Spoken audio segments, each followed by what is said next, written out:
Richard Gere identifies his most underappreciated film. It's among my best films to date. In his time, Richard Gere produced a number of blockbuster hits that nobody anticipated would be quite as successful as they were. Naturally, the most well-known of them was Pretty Woman, a sex-related romantic comedy that miraculously avoided all the difficult issues surrounding power relationships and the realities of the industry to become a timeless rom-com. It earned almost $463 million at the box office on a $14 million budget, not including the more than 3 decades of adoration it has received in the meantime. Pretty Woman hardly touches the surface of the Silver Fox's versatility as a performer, as Gere admirers are well aware.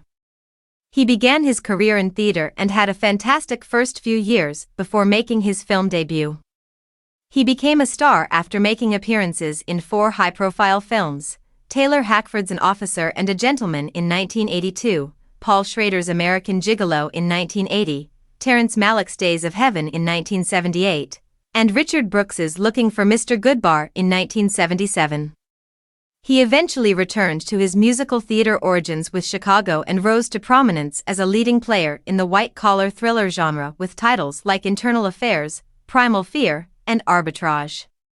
Even though Gere has been a well-known celebrity for many years, not all of his movies have received the recognition they merit. The actor specifically mentioned 2006's The Hoax as the movie that escaped in an interview with The Hollywood Reporter podcast awards chatter. He explained, "I think Miramax was being sold to Disney, and Disney didn't really care about it, whatever.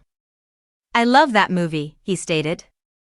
However, I believe it to be among my greatest films. The Hoax, which was directed by Lasse Hallström, is the true story of Clifford Irving, a writer who feigned to have co-written an autobiography with Hollywood producer and business magnate Howard Hughes.